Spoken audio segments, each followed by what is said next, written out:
Whenever Uncle Jimmy came home to visit, home at that time being 137, my grandmother would smile widely and say, "Well, the prodigal son has returned."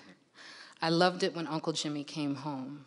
The energy and vitality of 137 got kicked up several notches whenever he arrived. It meant more interesting people and many times celebrities.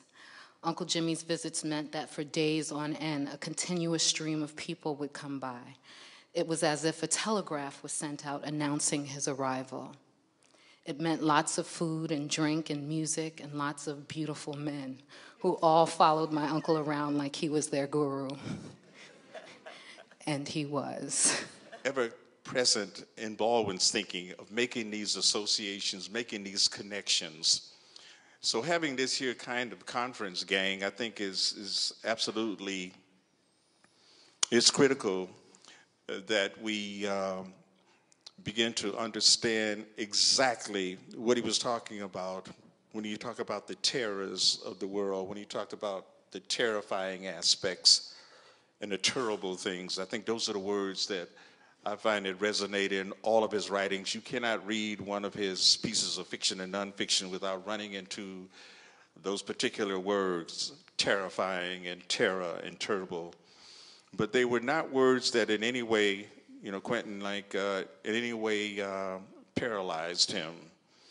Because being a very small black man and of his sexual orientation, he braved some environments in the early 50s when he went to the South after coming back, living so long in France, and involved himself deeply in the civil rights movement, was a test of that particular courage that he had. And to be honoring this wonderful man, I have had the great privilege to have been working with his words for some time now, and it's always like going back to a fountain and replenishing yourself.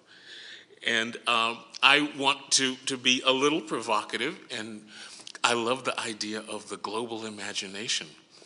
But I'm wondering if calling Baldwin a globalist is accurate. And I'm thinking that he was probably more of an internationalist. And I'll explain why I think that's true and why globalism has come along later. Thank you. Well, I guess my relationship with Baldwin was, in fact, I like the word international better than global. I mean, as Quentin said, we met in Istanbul in 1961. I worked for him here for a while, and then he and his brother David and I shared a house in Istanbul for some time. So, and then we kept up over the years, and then when he was in the 70s, when he moved to Saint-Paul-de-Vence for part of the year in France, I visited him there several times, and he gave me permission to write a biography about him and gave me many interviews there. So France was always in the background of our relationship. And then, of course, I was there at the end of his life.